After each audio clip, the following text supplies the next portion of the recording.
Okay, so we're live right now. We're live right now. Thank you so much for another opportunity to stream live on LinkedIn, the performance tools LinkedIn Live with Adedoyin. Thank you so much, the audience, wherever you may be. Please go ahead and let us know where you're watching from. Tell us your location. Also, please tag someone, tag your CHRO, tag your HR manager, tag your CEO, and anyone that you feel that may be of benefit to this conversation today. So I'm streaming from Lagos, Nigeria. My name is Adedoyin Adebayo. I'm a management consultant with Incel Consulting, a boutique consulting firm here in Lagos, Nigeria. So before we start, um, I always want to say this so that I want to make the goal of this platform very clear. And I know in the past I've said this, that the overarching goal of this performance tools LinkedIn Live is to bring in critical mass of people into their leadership awareness. And we'll do that, or I'll be able to achieve that in three ways: through HR management, through leadership management, and also through personal or career conversation. And I've set the goal that within the next 10 years, I want to reach out to a minimum of 300 million people across several tools that I've developed. So this is just one of those tools. So today, I have a big I have a big guest in the house. I'm sure a lot of people are looking forward to this conversation today. So I have Dave Ulrich in the house.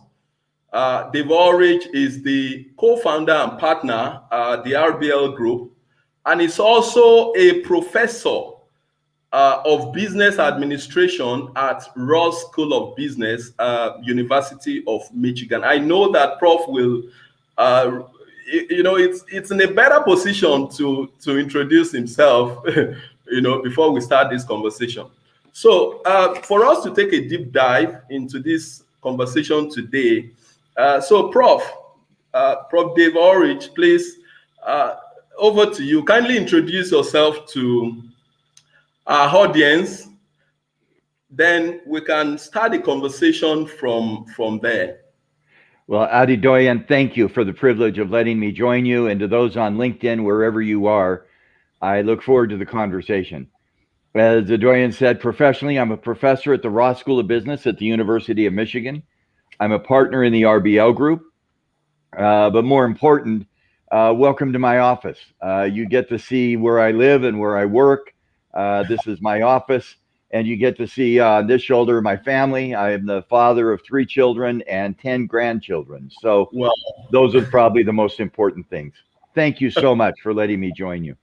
Thank you so much. I know today we are going to have multitude of conversation, and I know that within the time allotted, we'll be able to cover that. So, but before we move in, please, for the audience, wherever you are, please let us know. Wherever you are watching from, let us know. Also, please go ahead and tag someone. So, Prof, let's start the conversation this way. I want us to look at the trends and the things that are evolving within the business world, within the HR world. Then we'll talk about HR strategy, talk about employee engagement a little bit, and maybe performance management, some areas that I've also played in the last few years. So if we are to start this conversation, I want us to start around the trends in HR, because over the last 100 years, the HR profession has evolved dramatically, and you know that usually it's always in response to external conditions. we know the World War, during the World War, the recent one was the global recession. Now we're in the middle of the well, not really the middle of the pandemic. Last year was pandemic, but we've always had several issues around us. The issue around global recession, political posturing, as you put it, somewhere, social injustice, and all of that. And the height of it is, the coronavirus that I've just mentioned right now. What are the new business realities that HR and HR professionals will contend with going forward, as we are experiencing right now? I love the question. We often see people want to jump in. HR should be mastering hybrid work, or we should be mastering employee engagement. I like to start with the context. The line is, the context is the kingdom in which the king or the queen works. I think that context for many of us is a series of crises. You mentioned some of them. Clearly, the global pandemic. Everyone in the world has been affected by the global pandemic in an incredible way. But it's not the only crisis of the last 18 months. We've had enormous social unrest in Asia, with the Chinese yellow umbrella kind of example. We've had a lot of racial injustice with refugees and social unrest in the United States with Black Lives Matter in Europe. We've had a lot of political turmoil and uncertainty with political bickering and toxicity and disunity. We've had a global recession for some industries. We've had emotional challenges responding. And clearly we've had digital 4.0. All of those set the context. And what I love to think about is, in that context, what is it we can do to not be threatened by that context, but to discover opportunity? So those are the 5 or 6 things that I see as the context. It's a world of enormous crisis. And how do we then discover opportunity through HR and responding to that crisis? Wow, that's awesome. I like the angle where you've approached it. That, I mean, those are contexts, and HR needs to be able to look at the opportunities. But if I'm going to ask, based on that, I would just like to ask that, so HR has been put in the middle of this, contextual situations that we have seen over the past few years. But I always want to use COVID-19 because it's the recent one and what we are still battling with right now. So now, what is the most important thing that you would say HR should do right now, to the employee and also to the organization? Good. Let me suggest 3 responses. Number 1, because of these crises, and it includes obviously COVID, the physical crisis, the political crisis, the social, the emotional, the technology, I think this is the set of crises that are called people and organization. In 2008 and 9, the world faced, in many parts of the world, a financial and economic crisis. Now the response to these crises is people and organization. So that's number 1. Number 2, what does that mean? HR is not about HR. It's about creating value for stakeholders. What does that mean? It means that HR is not about what's the latest trend in performance management or employee engagement, but how do those trends help us succeed in our marketplace? People have said, Dave, you said people are our most important asset. And my comment is, everybody I know has said that. Everyone on this LinkedIn call has said people are our most important asset. I disagree. People are our customers' most important asset. The way we treat our people, the employee engagement, should be linked to the way our customers feel treated. So HR is not about the HR activity. It's about how that activity helps us succeed in the marketplace. Another example of that, again, the first point is the world is changing. We get that. We have to respond. The second is HR, we have to discover opportunity. The second is HR is not about HR. It's about success in the marketplace.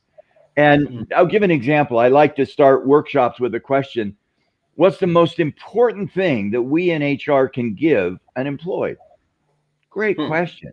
Is it a sense of belief, purpose, meaning, a sense of becoming better, learning, growth, a sense of belonging, a sense of community, or all the above? And everybody, I did a session yesterday, 90% pick all the above, and it's wrong. The most important thing we can give an employee in this set of crises is an organization that succeeds in the marketplace. Let me say that again. If my organization doesn't succeed in the marketplace, there is no workplace.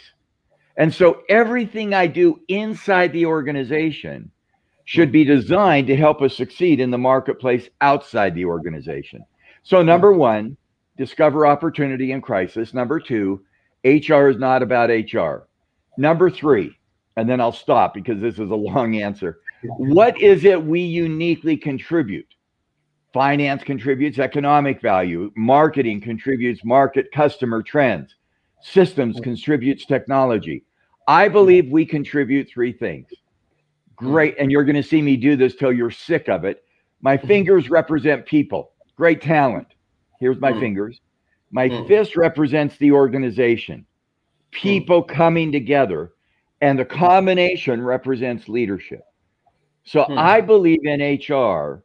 Whenever we engage in a business dialogue and we're at the table, there are some in our field who say HR should be at the table. And I'm going, we've been at the table for 20 years. That's not a new idea. What do we contribute? Talent, organization, and leadership. So 3 points. Discover opportunity in crisis. HR is not about HR. It's about success in the marketplace. And number three, through talent, organization, and leadership. I know that's stupid, but that's memorable, I hope. So those are the trend areas that I believe HR matters. And then we can say, so what does HR do to make that happen? That's a whole nother area we'll talk about. But those are macro trends. Exactly. I mean, that has thrown up, your response has thrown up a lot of questions. Maybe let me ask this question based on that. I know I read one of your articles long ago, I think in HR Magazine or HR Focus or something, where you said that if an HR doesn't have a seat at the table, that you almost argue that they should get out of our field. Yeah. I say that as a joke. I mean, I hope that HR has a seat at the table.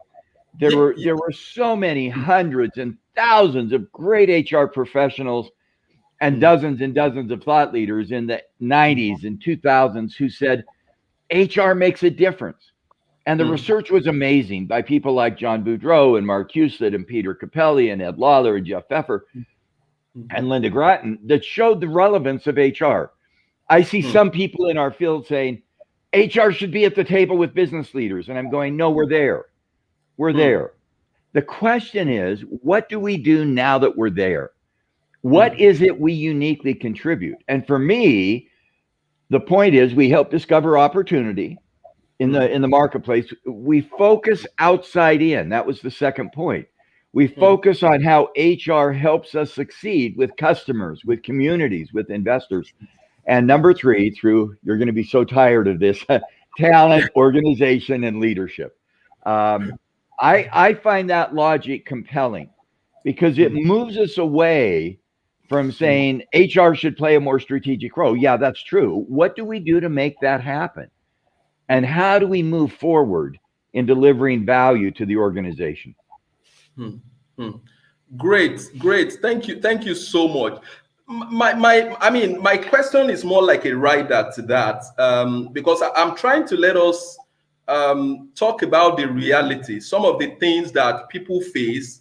And like I said, as a management consultant, some of the things that we see on the field, we all agree, and like you have said, that HR is already at the table. But we've also seen situations where business executives, HR gets to sit at the table. But when it comes to decision making, HR is sidelined.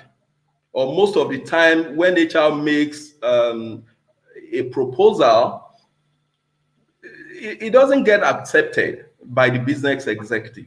How do you think CHROs, head of HRs generally, should navigate this experience and this situation?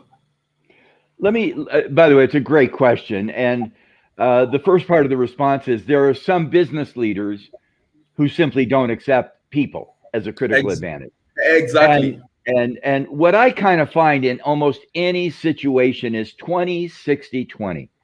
20% of business leaders accept people. They get it, they value it, they're allies, they're champions, they're advocates. There'll be 10 to 20% who don't.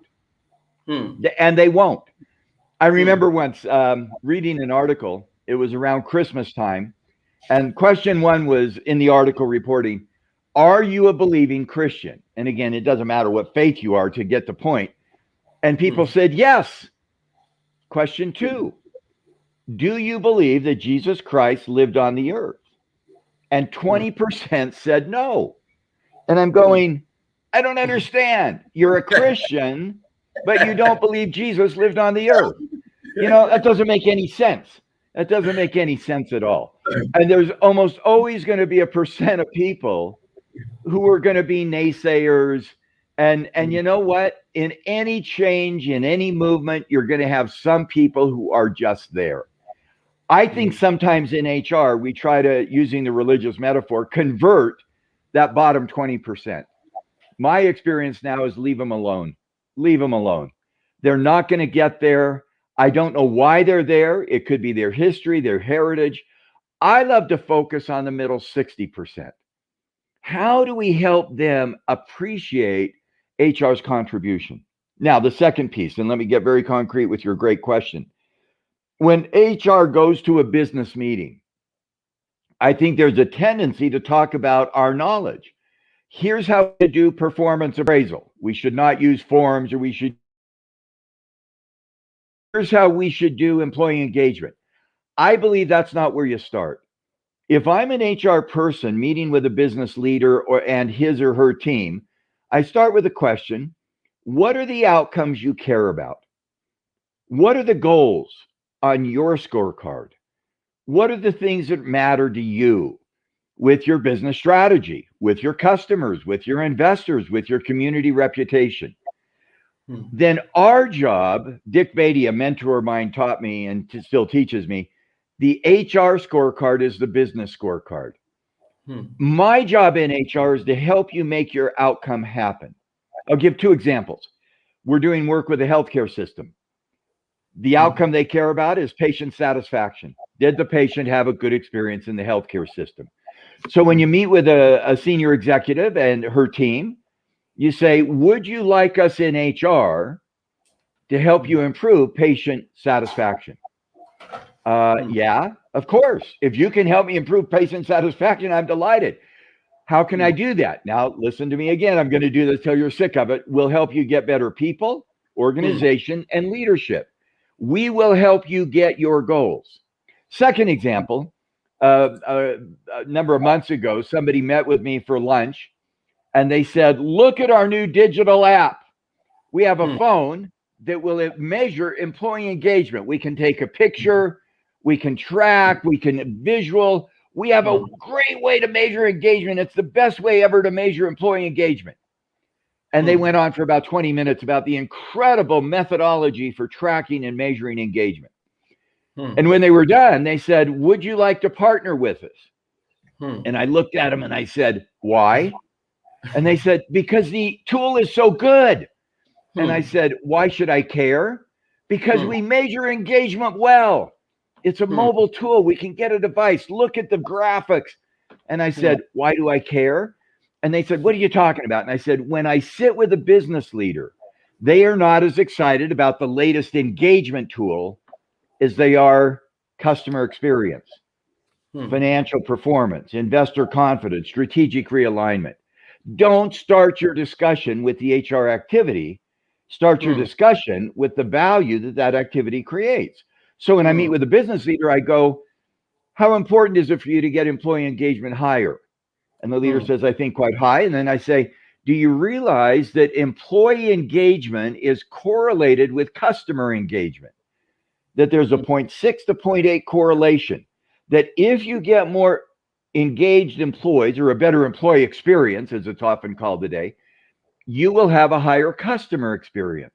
And as a result of that, your profits will go up. In fact, the research says, and it's the value of research, a 10-point increase in employee engagement will lead to a 5-point increase in customer engagement or satisfaction, and that will lead to a 2.5% increase in financial performance. Would you be interested in an increase in financial performance, customer satisfaction? Yeah. Then you need to look at getting a better track on engagement. Engagement is a means to that end. I plead with our HR colleagues, don't talk about HR. HR is not about HR. It's about helping us be successful in the marketplace with customers, investors, communities, so that we use HR as an enabler of what it is we're trying to do. This is great. So it's not about the HR, but about what HR is helping the organization to achieve at the end of the day. That's fantastic. That's fantastic. I should publish what you just said. You said it beautifully. Much shorter than me. That was beautifully said. Oh, thank you. So I want us to look at the HRBP model, the Ulrich model that you brought forward in 1996. I know that a lot of organizations have actually used that model. At the same time, we also have critics of that model. I mean, I remember I went to an organization in the past and they said that, see, it's not going to work for us. That it's a good model, but when it comes to application, it's not going to work for us. So what are the new assumptions? I know then that, of course, it's a four areas, but what are the new assumptions as far as the HRBP model is concerned now, Prof? In 1990s, we were worried, what role do we play when we're at the table? And I did the book, by the way, I did the book with so many great colleagues. I don't want to take credit for the book. I want to share credit. And we said there were 4 roles you play. You're a strategic positioner, a change agent. I can't even remember them. An administrative expert, and I can't remember the 4th one. Employee champion. Employee champion, yes. These are the roles you play in order to create value. And then we talked about how do you build an organization structure to do that. In 1997, think back to your telephone in 1996, 1997. You probably had a flip phone or a simple phone. Think back to your computer. You were playing Pac-Man, the Pac-Man game. Technology has evolved. Management has evolved. Television has evolved. This internet has evolved. In 1997, who could have imagined that I'm sitting in my office in the United States and you're watching in wherever you are in Africa or India or Malaysia or Singapore? I think HR has evolved. And the critique of the model is fair. It's like saying, wow, I just found the phone I used in 1997. It's not a smartphone like my phone today. Of course not. We've changed. So how have we changed? In the 1990s, we were interested about HR roles. Once we're at the table, what role do I play? And how do I build an HR department that helps me be successful? Today, what we've learned is that success and effective HR is not just about your department. In fact, as we've evolved, we've written, I think, 10 books since 1997. And some people love to go read. By the way, sometimes it's good to read the original book. I'll show you. I read my Bible almost every day. It's good to read the original book. But sometimes I shouldn't have shown that, but just so you get inside my life. Yes. Sometimes you need to evolve. You need to evolve. And what we've done is we've said, we have now identified 9 dimensions of effective HR. I'm not going to remember them all, but do you have a clear purpose? Do you have a clear strategy? Do you have a set of customers you're trying to serve? Do you have the right organization? Do you build capabilities? Do you have the right analytics? Do you have the right systems? Do you have the right people? The HR structure is one of those 9 dimensions. It's true. How do we organize our resources within the department so that value is created through, again, you're going to get tired of it, talent, organization, and people to succeed in the marketplace? That discussion goes on, and there's always new ways to organize the HR department.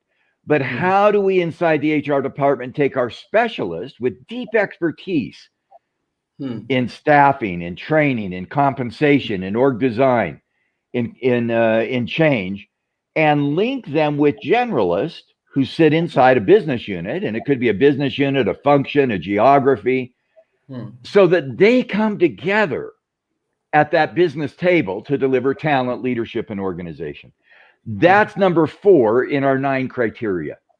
But let me tell you what we're finding in our research. The structure or the role is not as important for business results as the relationships. The 9th dimension of our 9 dimensions, and you can find this on LinkedIn. You're on LinkedIn, go find the article, HR Effectiveness. The 9th dimension is how do we in HR build relationships, both within the function, how do our specialists and generalists work together, and outside the function, how do we work with business leaders? How do we work with employees, with customers? Let me give an example of that. I've been, this is fun. I have sitting on my desk a set of pictures. I have been married to this good woman for 45 years. Ooh, wow. That's nice. I'm lucky. I don't know about you, Adedoyan, but I married up. I married a great woman. Same here for me as well. How many years have you been married? About 12 years now. Congratulations. And I have 3 wonderful kids. Mega congratulations. If you've been married 12 years, they're just about to become teenagers. For a couple of years, they may not like you as much, but that's okay. Exactly. So in defining the role, administrative expert, change agent, we often do what's called RASI. Who's responsible, who's accountable, who's consulted, who's informed, or some version of that. I know consultants have done that. I've done that. You know, in 45 years of marriage, Wendy and I have never done a RASI. It's Sunday night. Who's going to pay the bills? Who's going to do laundry? Who's going to shop? Who's going to prepare meals? Who's going to take kids where? I know with 3 children, you must have that decision. Exactly. We have never sat down with a chart and said, oh, who's going to take the child? Who's responsible for this? Who's accountable? Who's consulted? We've got a relationship and it works. This week, my wife has been very busy with some work she's doing. So I'm going to be very honest. So this week, I fix meals. I fixed dinner this week because she was busy. Next week, I'm a little busier. So she's going to fix dinner. I did laundry because she was busy. You know what? We have a relationship that works. And so in our model in the 1990s, we were very worried about roles. Now we're worried about activities that create value. And the relationships that create those activities are in some ways more important than the role that we play. And those roles may vary. So when I work with an HR department, we have 9 dimensions. How do we use these 9 dimensions, especially the role dimension, in order for us to help the business be successful, especially the relationship dimension? I said that wrong. To help us be successful. I actually find that quite helpful.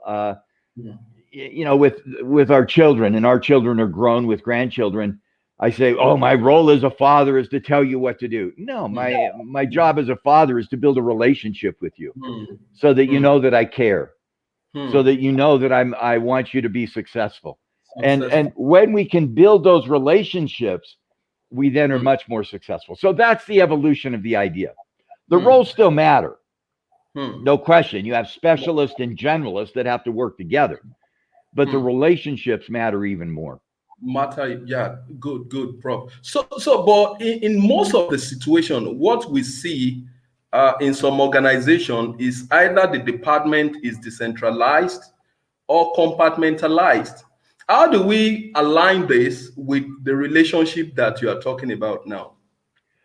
The first question, and so now you're digging in. We had 9 dimensions. You're looking at the fourth one. How do we organize HR? Exactly. The first answer is very simple. You organize HR the way the business is organized.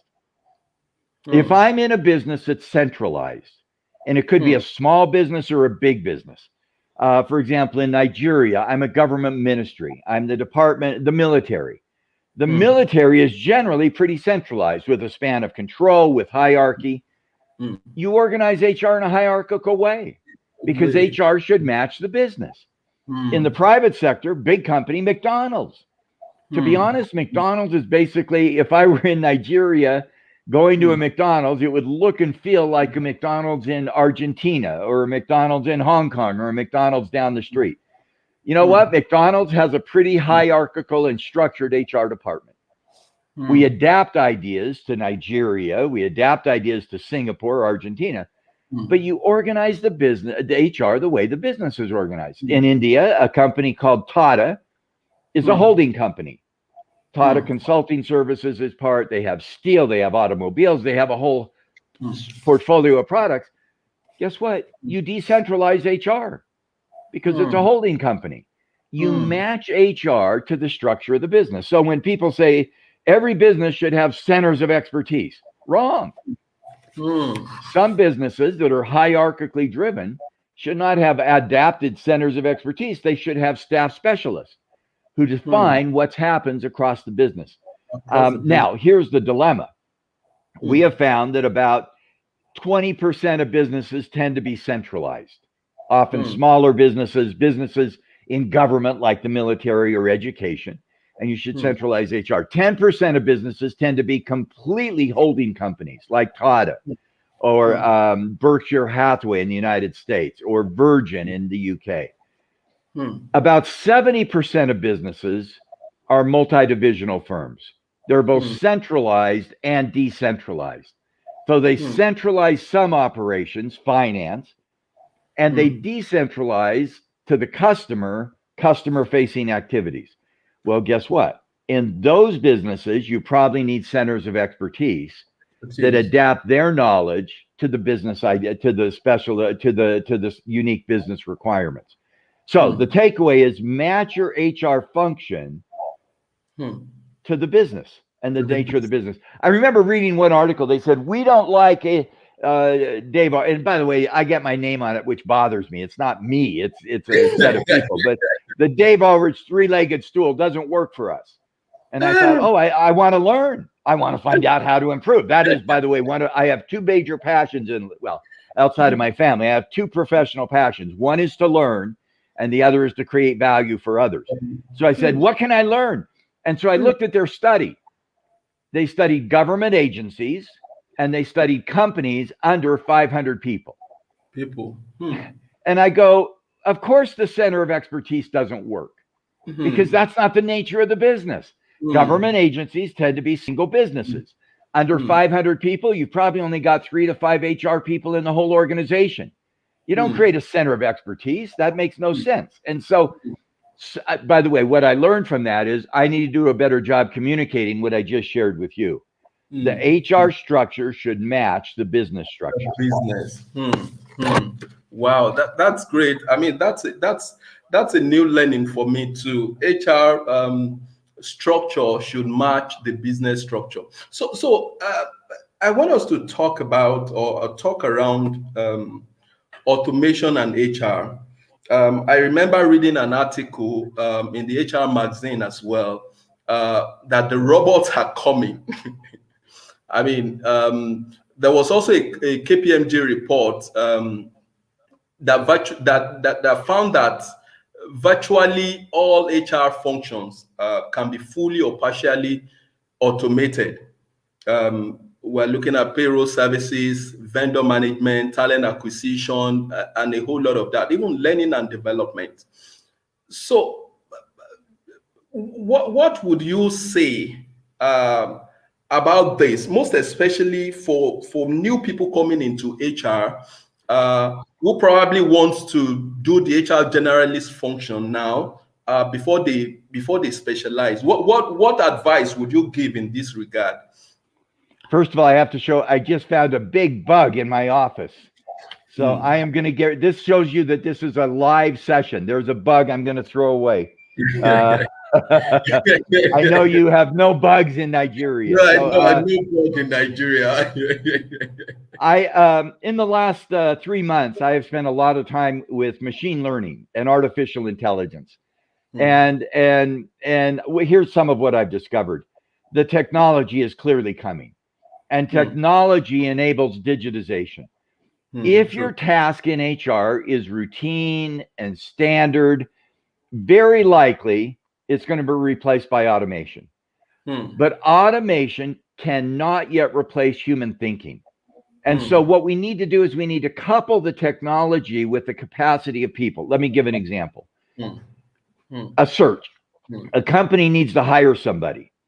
So they either post a job or they go on LinkedIn and they say, we need an engineer with this set of skills. And they lay out the skills that engineer needs to have. They get 1,000 applicants. It's a great company. 1,000 people apply. Well, HR in the legacy would kind of flip through resumes. Now we can use artificial intelligence. We can use machine learning. We can say, of these 1,000 resumes, cut one, these 50 people seem to have the skills that we need. That's helpful. Then we can do a second cut. These 50 people, again, were profound artificial intelligence, and there's some incredible work being done. I've been able to work with Amazon. SageMaker is the name of their subsidiary. They are incredible. I mean, they just have people. I just read some work on culture and how the work on culture through artificial intelligence is changing. Anyway, we could get into that. The second level of machine learning can go, of these 50, these 10 look like the best fit. Then here's what needs to happen. Someone needs to interview those 10. Because the artificial intelligence technology can get me to the right 10, but they can't get me to the right one. True. And that's where human judgment comes in. What I think this means is we used to do in HR, and we still do, what's called workforce planning. Workforce planning. So what number of people do we need with what skills?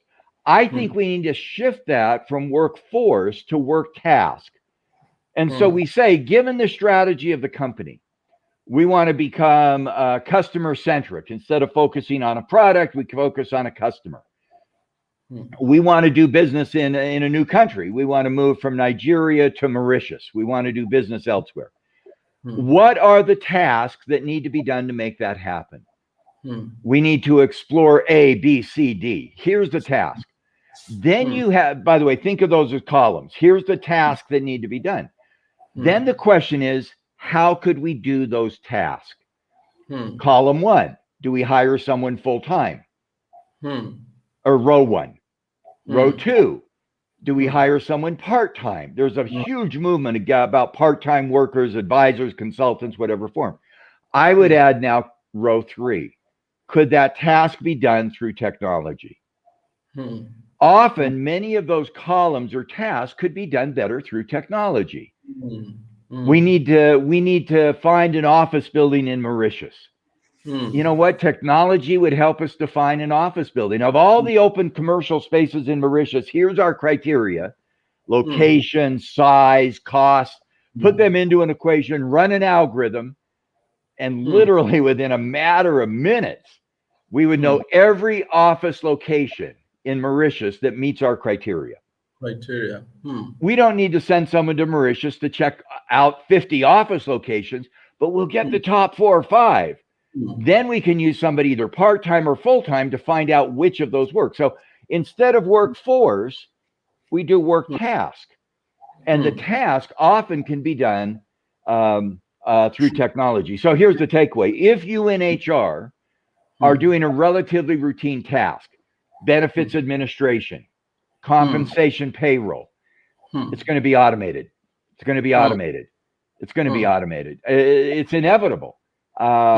We automate the standard routine tasks because machine learning can help make them happen.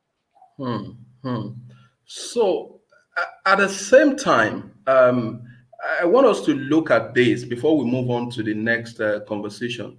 Most of the time, HR is being told to become strategic at the expense of doing the administrative part of it. Should the administrative part of HR also be be given to be automated or outsourced as the case may be? Is that should this be adopted? Let me share. And by the way, you are so prepared for this interview. You are doing such a great job. I just commend you. And wish I was able to be with you in person, or I wish you could join me in my office. Anyway, so what does HR do to create value? I believe, and I love to look at history so I can create the future. I believe there have been 4 waves of HR activity. One wave of HR activity is efficiency, functional excellence, or efficiency. How do we help our company be more efficient? A second wave is functional excellence. How do we do best practice in compensation, in leadership, in training? A third wave is strategic. How do we link HR to the strategy of my company? So when we hire people, when we train people, when we pay people, will they help make strategy happen? Let's do the first 3 again. Efficiency, functional excellence, strategy. I think the 4th wave is outside in, or we think that, my colleagues and I. That's helping HR succeed in the marketplace. So when we do HR work, we like to move you up those waves. That first wave is the operational efficiency that you talk about. A quick aside, and then some recent data, and I love data. When people come to our programs at the University of Michigan, we say, why are you attending this 2-week program? And they say, I want to get better at leadership development. I want to do better at changing a culture. I want to do a better job at performance compensation, total rewards. That's wave 2. Functional excellence, best practice. We love to have them put behind their goal the word so that. I want to do better leadership so that we reach our strategy, so that we succeed in the marketplace. I want to do a better job at culture. Most people who look at culture inside the company, how we behave, how we act, how we live our values, so that we accomplish our strategy, so that we succeed in the marketplace. HR routine work, the administrative work, is a necessary condition. Now, with that in mind, we just did a study. It had a lot of data. We have 1,200 companies. You can actually participate in the study by going to a website. But we said, where does HR create the most value for a company? Is it the first wave of efficiency? Is it the second wave of functional excellence or best practice? Is it strategy, or is it outside in? When we collected data, I was actually a little disappointed and surprised. The highest value added in most companies today was the first wave. We have to do administrative efficiency well. And I kept thinking, oh, I thought we did that. Companies are still looking to say HR should be operationally excellent. And my take from that is very simple. If you're in Nigeria and you want to go from town A to town B on a train, if the train track is broken, you're not going to get there. You've got to make sure the trains run on time. The operational efficiency is a necessary precondition of the other waves. The other thing we found, and I'm getting more detailed here, when HR people looked at their measure of success, it was often that first wave, operational efficiency. When business leaders looked at what do we expect from good HR, it was wave 4, outside in. When we explored that, business leaders assume that the train tracks are running. When I, as a guest, get on a train, I assume the tracks work. I don't go out and inspect the track. I just assume that it's good. Business leaders are assuming that we in HR have done the operational excellence well. But what we found, we cannot do HR until the tracks work on time. Quick example, a friend of mine became the head of HR at a big company. And he said, Dave, where should I focus? strategy, outside in, success in the marketplace, or getting the trains to run on time? And my answer to him was, Paul, you've got to do strategy, outside in, where we're headed. And he said, no, I don't agree. I got to make sure the trains run on time before I know where they're headed. He was right. I think I was wrong. By the way, I'm admitting I'm trying to learn. You've got to get that efficiency right. And then best practice, strategic HR, outside in HR. If your HR efficiency isn't good, let's get it right. And the beauty of that one, as you've said so brilliantly, is we can often do that through technology. Whether you go to SAP, where Workday, Oracle, I don't care where you go, you can get technology to get the trains to run on time. True. I quite agree with that. But before we move on, Prof, we still have about two more conversations to have. I know employee experience is a big topic right now. I mean, that you see out there that people talk a lot about. And I was reading one of Josh Berson's article. I know you know Josh. Josh said that employee experience is now a corporate strategy. But you are now saying that the focus should be more on customer experience as against employee experience. I mean, in the research carried out, you said that 10% result in employee experience led to about 5% in customer experience, which in turn led to 2.5% in profit. So should HR people focus less on employee experience and focus more on customer experience, as you have mentioned? First of all, let me just say, I think Josh Bersin is brilliant. Josh has a very good skill around technology. Yes. We invited Josh into a program, and he said there's something, I think, 2,000 new technology apps in the HR space. Josh understands HR technology and digital HR much better than me. Where I want to go, and Josh and I agree on his gifts in technology, employee experience without leading to customer experience becomes a moot point. I don't know if you've ever played basketball, and this example comes to mind. I played basketball. I'm not very good, but I wish I was. Does waving your arms around create a foul? No. There's no foul unless you hit somebody. I mean, I can stand on the court and go like this a lot and go like this a lot. There's no foul because there was nobody hit. If employee experience doesn't create value for your customer, why are you doing it? Why are you doing it?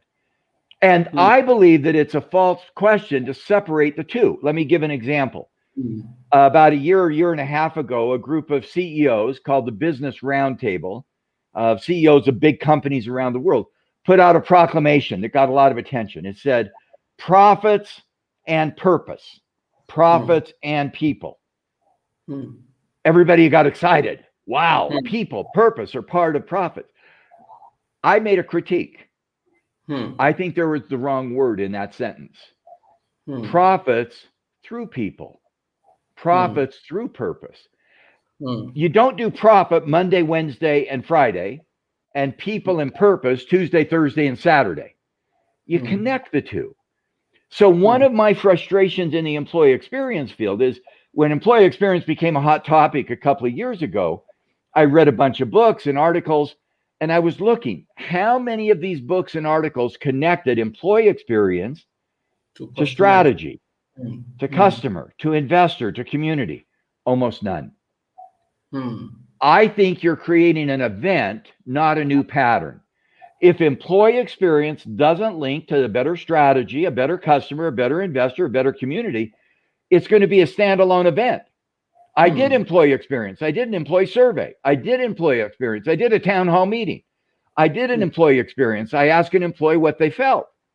Well, if those activities don't lead to strategy, customer, investor, community, then it's not going to succeed. I believe connecting those two creates a virtuous cycle. So I believe in employee experience. Hmm. I don't know if it's a strategy or an action. I don't care about Hmm. that. I do care that employee experience is a lead indicator of customer experience and investor and community. And Hmm. then when I'm in HR, I go to my business leader and say, would you like to improve patient care at this hospital? Would you like to improve your market valuation if you're a Hmm. publicly traded company? Would you like your stock price to go up? I just read an incredible study, and I'm embarrassed I hadn't read it. It was in, oh, I can't remember, Financial Journal. And they looked Hmm. at culture. And Hmm. these are finance people, they are not HR people. And they did a Hmm. machine learning study of culture. And they found that companies with a stronger set of values had a Hmm. significant financial increase in profitability, measured by Tobin's Q, which is market value, and return or ROS, return on sales, which is short-term financial value. Hmm. By the way, they had data, Hmm. what was it, from 6,000 companies. And it Hmm. showed when you live your values, the financial results go up. Hmm. Boy, do I hope we in HR can get that data and Hmm. begin to see the power of what we bring. Hmm. Again, talent, organization, and leadership, my typology, my three, so that we succeed in the marketplace. Is Hmm. employee experience important? Absolutely. Hmm. Absolutely. So that Hmm. we succeed in the marketplace, which allows us to build a better employee experience. Experience. That's wonderful. So the focus should not just be on the activities, but the focus should be on the those different stakeholders, the employees, the communities, the organizations, the leaders, and all of that. Let me Let ask. me let me give one quick example, and I know our time is running. I know you Okay. worked in sales. Yes. What do you care about the most if you're tracking a salesperson? Does he or she make more sales calls, more phone calls, or do Hmm. they get more sales, more revenue? You know Well. what?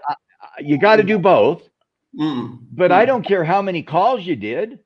I Hmm. care, did you make a sale? It's Sales. not the activity that counts.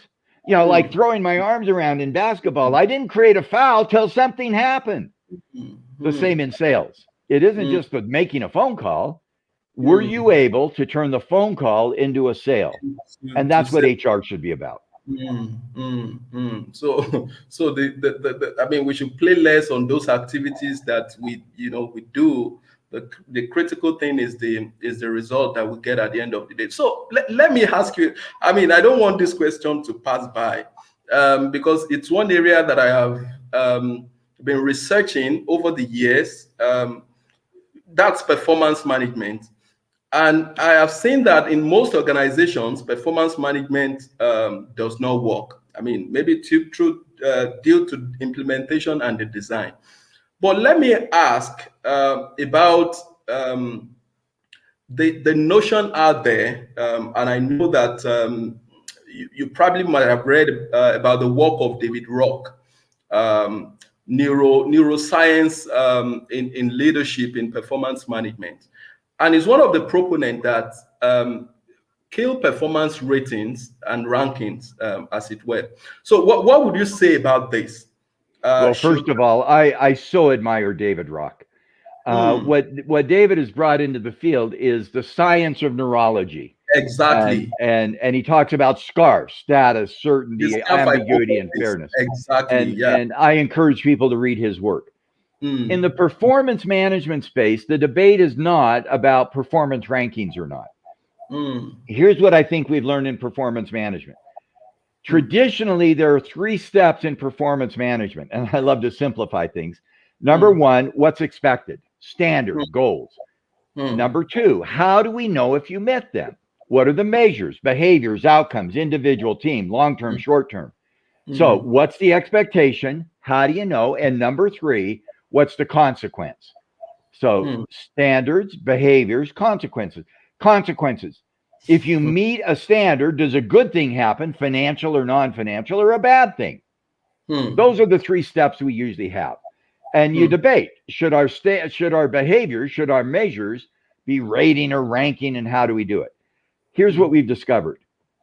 Step 1, what's expected?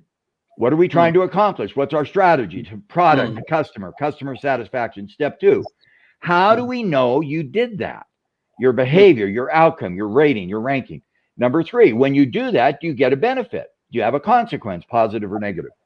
Guess what we've discovered? None of that works. Works. Unless you can have a positive conversation with your employee. Let me say that again. I like to think of those 3 things kind of as a diamond, and then in the middle is the conversation. What does a conversation look like? Strategy, where are we going? Do you understand with an employee what our goals are, what our objectives are? Measures. Do you know how you are accountable? Consequences. Do you know that you control the good and bad that happens to you? I believe that the key is to have a good conversation. We were working in a company, and it happened to be in the Mideast. I won't name it. It doesn't matter. They had tried a number of performance management systems. They had tried management by objectives, behavioral anchored rating scales, bars. They tried a 9-box. They tried a lot of them, and they didn't work. None of them seemed to improve performance. They invited us in a number of years ago and said, none of this works. What would you recommend? And my comment was, it's not the system, it's the conversation. The conversation. Good. I don't care what system you've got. Can your leader sit down with an employee and have a positive conversation? So they said, what does that mean? I'm going to give you 3 tips real quick. You're my leader. You sit down with me to have a conversation. 3 tips. Number 1, Dave, help me understand. Boy, that's really useful, because now you're my coach. You're not my boss. You're not critiquing me. You're saying, help me understand. Number 2, the data. You've shown up late at work 3 times in the last week. The quality of your products has declined. Your teammates don't like working with you. Here's the data. Number 3, to fix the problem. Help me understand the data to fix the problem. When you can have that conversation, I don't care what HR or what performance system you've got. Without that conversation, no system will work. With that conversation, any system will probably work. That's kind of where I come out. So it's not about rating or ranking. You've got to have the conversation. You've got to have the conversation. That pretty much confirmed my assumptions and the things that I've done in that area. So, Prof, let's quickly move on, because we have limited time. And of course, in trying to conclude and round up this conversation today, so you have become an authority in HR. When you sent your Vital to me, I was looking at those ranking, looking at everything and all of that, and I'm like, wow, this is wonderful. So here is my question: how did you go into HR? Number 1. And how have you built this career over the years? Even though we know that you are in the university community, so how did you go into HR, and how have you built this career, this global career? I will answer that, but I'm going to ask you a question first. You've done a lot of interviews with John Cotter. By the way, let me say to those listening, Ram Charan is coming on. I beg of you, listen to Ram Charan. Exactly. Of all of the honors I've received in the last couple of years, and I don't want to go through those, my highest honor, Ram asked me to write the foreword on his book. So he trusted me enough to endorse publicly his work. That was the greatest honor I could ever receive. Please listen to Ram. He is so good. I listen to Ram, and he teaches me. Anyway, I could say more about that. Before I do that, Adedoyin, you've had many of these programs. What do you hope the listeners get from your discussions? I'm going to ask you a question. What do you hope they get? Then I'll answer your question. But what do you hope your listeners get from these discussions? Value, learning. Value, learning. Go back to their various organizations and be able to, implement some of the things they are learning here, make their lives better, and their organization and community, basically. By the way, that is such a sweet answer. And thank you for doing not my conversation. I appreciate a great deal, but the conversations with so many. Let me use that as a springboard. I was going to go to law school 40 years ago, actually 45 years ago, long time. And I'd always wanted to go to law school. I took a course in what was called then organizational behavior, OB, organizational behavior. The professor captured my imagination. He said to me, Dave, go read something in literature. Read Beowulf, read Paradise Lost, read Shakespeare. Go to a movie and look at the organization that shapes how people think and feel and act, and write a paper. I have no assignments. Just write me a paper. I wrote for him, I think, 12 10-page papers, one a week, because I was so excited. What a cool idea. I never thought about organizations. At the end of that semester, he called me and he said, what are you going to do? I said, I'm going to go to law school. And he said, oh, don't go to law school. Come study with me in organizational behavior. And so I called my mom and dad, and I said, I'm not going to go to law school. I'm going to study OB. And they thought that was obstetrics, being a doctor. And they said, okay, our son will be a doctor. And I said, no, it's organizational behavior. And my parents said, what's that? And I said, I don't know, but I love looking at organizations. By the way, I got that bug 40 years ago. I still have it. My wife, who's a psychologist, I showed you a picture. She has her PhD in psychology. She says I have OCD, obsessive compulsive disorder, but that's not mine. Mine is organization compulsive disorder. Almost every time I go to lunch with a friend, I was at lunch yesterday with a friend, a couple, and I felt like saying to the manager, could you come here and I can show you how to improve your productivity 5%. Let me improve how you run your organization. By the way, most people don't want to go to lunch with me. They don't want to go to a church service with me because I always tell the pastor how they can be better. I like organizations. And my advice to those entering a field, find something that captures not just your intellectual curiosity, but your heart. I love your answer. I shared my answer. What are my core values? Learning that creates value for others. And for me, the space is organization. Can I find an organization? And so I've written books, I've written articles, I've done some speaking and consulting all around how do I better learn? The recent book we did, Reinventing the Organization, is what's happening in China. What does Alibaba, what does Tencent, what does Hire, what does Huawei do?